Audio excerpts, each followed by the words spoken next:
everyone. Welcome to Deepshika Chemistry classes. In this video, we are going to discuss about applications of Kohlraasch law. जैसा कि हमने last lecture में पढ़ा है about Kohlraasch law. जो Kohlraasch law होता है, ये हमको weak electrolyte की molar conductivity values निकाल के देता है with the help of the molar conductivity of strong electrolytes. अभी हम लोग यहाँ पर देखते हैं first application of Kohlraasch law. Calculation of limiting molar conductivity for weak electrolyte. Like how we calculate the limiting molar conductivities of weak electrolyte. So we know it very well. जो Kohlraasch law होता है, Kohlraasch law की help से we can calculate the limiting molar conductivities of weak electrolytes. And ये हमको अच्छे से पता है कि जो स्ट्रॉन्ग इलेक्ट्रोलाइट्स होते हैं, स्ट्रॉन्ग इलेक्ट्रोलाइट की वैल्यूज जो हमारे पास में आती है, उसके लिए हमको एक ग्राफ प्लॉट करना पड़ता है, कैप एम नॉट, जिसे हम लोग लिमिटिंग मोलर कंडक्टिविटी भी कहते हैं, वर्सेस रूट ऑफ कंसंट्रेशन. जब हम लोग ये ग्राफ देखते हैं तो इस ग्राफ में हम लोगों को क्या मिलता है, limiting molar conductivities for strong electrolyte. Strong electrolyte की वैल्यू मिलती है with the help of extrapolation in this graph. इस ग्राफ में जब हम लोग वैल्यूज को एक्सट्रापोलेट करते हैं और एक्सट्रापोलेट करके हम लोग क्या निकालते हैं, स्ट्रॉन्ग इलेक्ट्रोलाइट की वैल्यूज निकाल लेते हैं. लेकिन वीक इलेक्ट्रोलाइट के लिए एक्सट्रापोलेट करना is not possible. That's why we use Kohlraasch law. For example, we have weak electrolyte. अगर हमारे पास में एक वीक इलेक्ट्रोलाइट है, एसिटिक एसिड CH3COOH नाम का, ठीक है, ये क्योंकि वीक इलेक्ट्रोलाइट है और इसकी वैल्यूज हमारे पास में गिवन नहीं होती है, तो हमें सिर्फ इसको क्या करना होता है, स्प्लिट करना होता है. Like molar conductivity of H plus ion and molar conductivity, infinite molar conductivity of acetate ion CH3COO negative. अब यहाँ पर क्या होगा कि हमने एसिटिक एसिड के जो आयंस थे, आयंस को यहाँ पर स्प्लिट कर दिया है. अब कुछ एक ऐसा कंपाउंड यहाँ पर देखना होगा जिसमें H पॉजिटिव ऐसा स्ट्रॉन्ग इलेक्ट्रोलाइट की तरह बिहेव करे और एसिटेट आयन भी ऐसा स्ट्रॉन्ग इलेक्ट्रोलाइट की तरह बिहेव करे. तो इसके लिए we have the strong electrolytes sodium acetate CH3COONA, HCl and NaCl. All of these three strong electrolytes, इन तीनों strong electrolytes की help से हम लोग यहाँ पर क्या निकाल सकते हैं, weak electrolyte, acetic acid की values हम लोग निकाल सकते हैं. This question is based upon our first application of Kohlraasch law, जहाँ पर हम लोगों को क्या करना है, here we have to calculate the molar conductivity of acetic acid at infinite dilution. It means that जब भी हम लोग न्यूमेरिकल करते हैं, सबसे पहले हम लोग यहाँ पे क्या लिखते हैं, जो भी गिवन होता है. So you have to calculate the limiting molar conductivities of acetic acid CH3COOH, and then जो हमारे पास में गिवन है, मोलर कंडक्टिविटीज ऑफ HCl, जो कि एक स्ट्रॉन्ग इलेक्ट्रोलाइट है, अभी अभी हमने देखा है, sodium acetate CH3COONA and NaCl. ये सब क्योंकि हमारे जो स्ट्रॉन्ग इलेक्ट्रोलाइट्स होते हैं और इनका वैल्यूज हमारे पास में गिवन है.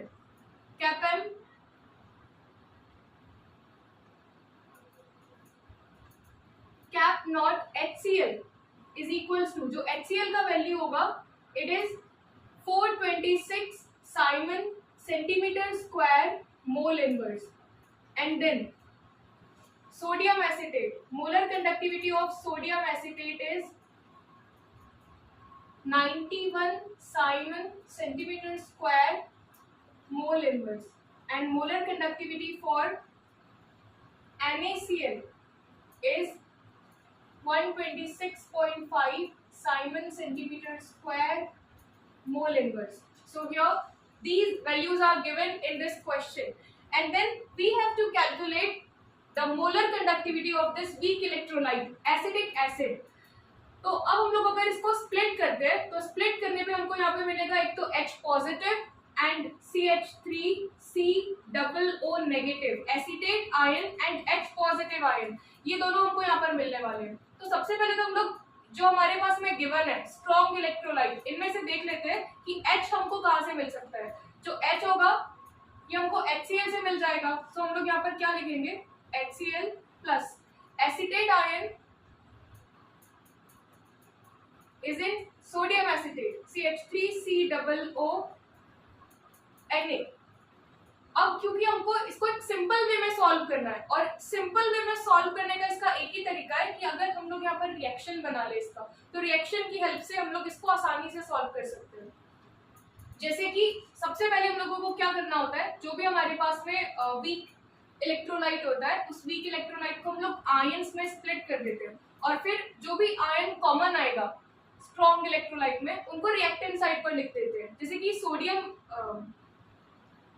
एसिटिक एसिड में H पॉजिटिव और एसिटेट आयन हमको HCl और CH3COONA में मिल रहा है। And we know it very well कि इसका रिएक्शन आगे कैसे बनेगा। H पॉजिटिव होता है और Cl नेगेटिव होता है, एंड एसिटेट नेगेटिव होता है, तो एक का पॉजिटिव दूसरे के नेगेटिव के साथ जाके कंबाइन होगा, तो कंपाउंड जो बनेगा वो क्या बनेगा, CH3COO। ये नेगेटिव के पास ये जब पॉजिटिव आ जाएगा H, तो ये बन जाएगा एसिटिक एसिड, और Cl negative and Na positive मिलके क्या बन जाएगा, NaCl। इस तरह से हमारी रिएक्शन रेडी हो जाती है। अब जब हमारे पास में रिएक्शन बन गई है, तो we have the values for this strong electrolyte. HCl की जो वैल्यू है it is 426 plus sodium acetate की जो वैल्यू है it is 91, and then we have to calculate the limiting molar conductivity of acetic acid, and we have the values of sodium NaCl।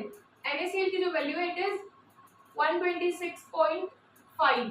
ठीक है, अब यहाँ से तो सिंपल कैलकुलेशन ही है, इसको अगर हम लोग सॉल्व करें CH3COOH molar conductivity at infinite dilution of acetic acid, तो यहाँ पे क्या लिखोगे, 426 प्लस 91, ये उस तरफ चला जाएगा LHS पे, तो माइनस 126.5। इन सबका सम करके we get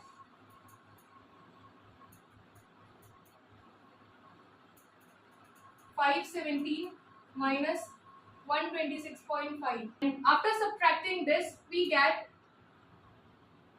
390.5, and its unit is Simon centimeter square mole inverse। इस तरह से हम लोग लिमिटिंग मोलर कंडक्टिविटीज की वैल्यूज को निकाल सकते हैं with the help of these given values of strong electrolyte. Next question for this application is we have to calculate the limiting molar conductivity of this weak electrolyte, which is NH4OH, ammonium hydroxide का limiting molar conductivity at infinite dilution we have to calculate। और यहाँ पर इसके जो strong electrolyte की molar conductivity की values given है वो कौन कौन सा है, cap not NH4Cl ammonium chloride का जो वैल्यू है it is 150 Simon centimeter square mole inverse। molar conductivity of NaOH is 250 Simon centimeter square mole inverse, and molar conductivity of NaCl is 125 Simon centimeter square mole inverse। All these values of strong electrolytes are given in this question, and you have to calculate the molar conductivity of ammonium hydroxide जो कि एक weak electrolyte होता है। अच्छा होगा कि अगर आप इसे खुद से ट्राई करने की कोशिश करें, क्योंकि ये जो न्यूमेरिकल है, इसके पहले जो हमने न्यूमेरिकल किया है ये बिल्कुल वैसा ही है, लेकिन इसके अंदर सिर्फ थोड़ी सी वैल्यूज डिफरेंट है, बाकी सब कुछ सेम है। तो अभी हम लोग इसको सॉल्व करते हैं। जैसे कि यहाँ पर कॉमन आयन सबसे पहले हम लोगों को निकालना होगा। कॉमन आयन कौन कौन सा होगा, अगर NH4OH को स्प्लिट करोगे then we get NH4 positive and OH negative. तो जो भी डेटा हमारे पास में गिवन है उसे देखते हैं। जैसे कि NH4 पॉजिटिव जो है, NH4 अमोनियम हमको मिल जाएगा NH4Cl में, एंड जो OH नेगेटिव होगा it is obtained from NaOH। तो इन दोनों का हम लोग रिएक्शन बनाते हैं, जिसको हम लोग किस साइड पे रखेंगे, रिएक्टेंट साइड पे रखेंगे। ठीक है, so first is NH4Cl plus NaOH। If this is on the reactant side, then we know it very well. Ammonium पे चार्ज आ जाता है पॉजिटिव, Cl पर नेगेटिव आएगा, सोडियम क्योंकि मेटल है Na positive and OH is negative. अब यहाँ पर क्या होगा, Na पॉजिटिव कंबाइन होगा, एक पॉजिटिव दूसरे के नेगेटिव के साथ में जाके कंबाइन होगा और ये बन जाएगा NH4OH प्लस NaCl। तो यहाँ पे हमारा ये केमिकल रिएक्शन रेडी है। And if the reaction is ready, then we have to put all of these given values. Ammonium chloride की जो वैल्यू है it is 150 plus NaOH की जो वैल्यू है it is 250, and then we have to calculate ammonium hydroxide का limiting molar conductivity, and we have the value of NaCl is 125 Simon centimeter square mole inverse। अब इसको हम लोग solve कैसे कर सकते हैं, ये तो सिंपल मैथ्स है। Molar conductivity of NH4OH 150 plus 250 और ये इस तरफ आके माइनस हो जाएगा, तो ये हो जाएगा -125।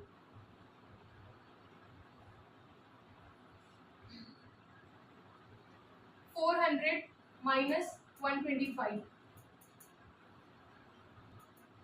So our value for NH4OH is 275 Simon centimeter square mole inverse, and that is how we calculate the limiting molar conductivity of ammonium hydroxide ion. Next we see the numerical which is based upon the formula of Colerache law, कि जो हमारे पास में Colerache law का formula होगा उसको हम लोग किस तरह से सॉल्व कर पाएंगे न्यूमेरिकल के टर्म्स में। ठीक है, तो यहाँ पर हम लोगों को क्या करना है, Al2SO4 का होल थ्राइस, इसका हम लोगों को लिमिटिंग मोलर कंडक्टिविटी निकाल के बताना है। और हमारे पास में जो गिवन है it is Al tri positive, मतलब एट इनफाइनाइट डाइल्यूशन,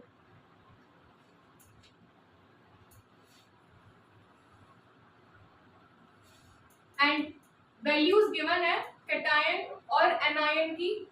तो अब हम लोग यहाँ पे क्या करेंगे, सिंपली फॉर्मूला लगाते हैं कोलराज लॉ का, which is cap not m is equals to number of cations plus number of anions, cap not for anion. This formula is used to calculate the values for molar conductivity at infinite dilution according to Colerache law। अब यहाँ पर हमारे पास में जो x का value होगा, x का वैल्यू क्या होगा, जितने भी नंबर ऑफ कैटायन है, अगर हम लोग यहाँ पे बात करें एल्यूमिनियम की और सल्फेट की, तो हमको पता है एल्यूमिनियम एक कैटायन होता है क्योंकि इस पे पॉजिटिव चार्ज आता है, और सल्फेट SO4 जो होगा ये एक एनायन होता है जिसपे डाई नेगेटिव चार्ज आता है। और number of cations we have 2 and number of anions we have 3। So x का वैल्यू जो हो जाएगा वो 2 हो जाएगा एंड y का वैल्यू क्या हो जाएगा, यहाँ पे 3 हो जाएगा। सिंपल फॉर्मूला अप्लाई करते हैं अभी यहाँ पे, cap not molar conductivity at infinite dilution is equals to, in place of x we put 2 and then cap not Al tri positive plus 3 cap not SO4 di negative. ये हमने यहाँ पर according to formula values put कर दिए। अब cap m naught is equals to 2 into the value given for cap naught Al tri positive is 189 plus 3 into 160. On multiplying 2 with 198, we get 378 plus 3 multiplied by 160 is 480. On adding both of these values, we get 858 ohm inverse centimeter square mole inverse, and that is how we calculate the molar conductivity at infinite dilution with the help of the formula of Colerache law. Next application for Colerache law is calculation of degree of ionization of weak electrolyte। जो weak electrolyte होते हैं वो कितना ionise हुए, this can be calculated by the degree of ionization, which is always denoted by the sign alpha. Degree of ionization, जिसे हम लोग dissociation भी कहते हैं, उसे हम लोग अल्फा से डिनोट करते हैं. और यहाँ पर weak electrolyte का जो degree of dissociation होगा और ionization we can say is calculated by cap C m upon cap naught m. इसे हम लोग क्या कहते हैं? This cap C m is molar conductivity at any concentration.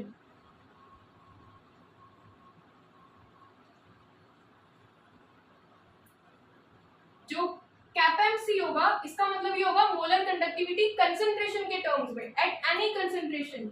And we know it very well that cap M not, ये क्या होता है? Molar conductivity at infinite dilution. And always remember that if we have to solve numerical based upon the degree of ionization of weak electrolyte, then you can always calculate CAPM C by molar conductivity. इसे हम लोग निकाल सकते हैं molar conductivity की help से. और ये जो CAPM नॉट होगा, this can be determined by measuring कोलराश law. जो CAPM नॉट होगा इसको आप कोलराश law की हेल्प से निकाल सकते हैं.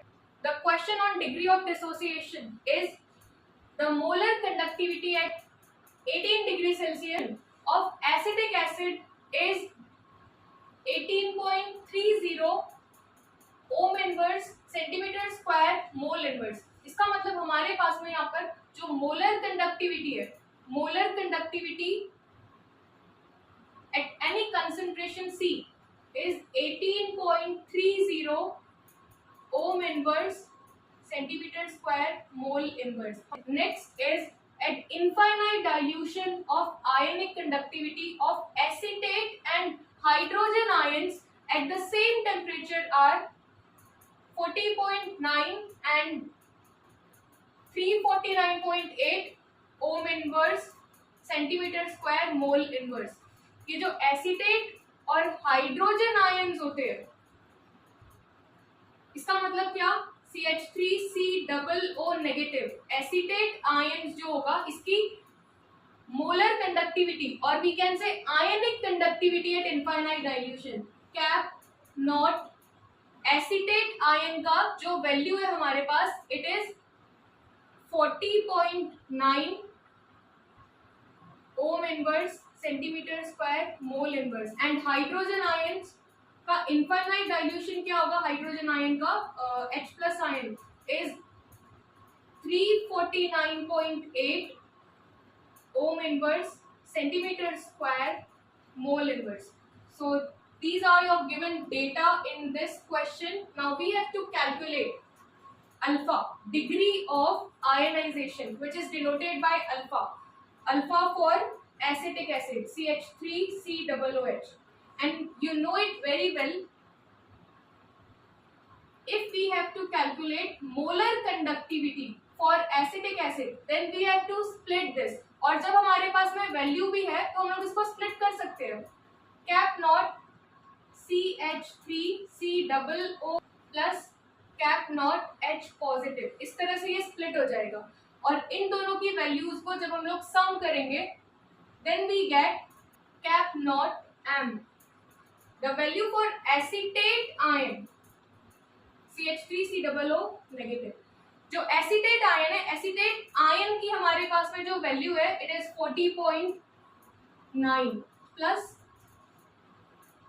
H प्लस आयन की 349.8. दोनों को सम करके हमारे पास में जो आंसर आएगा, इट इज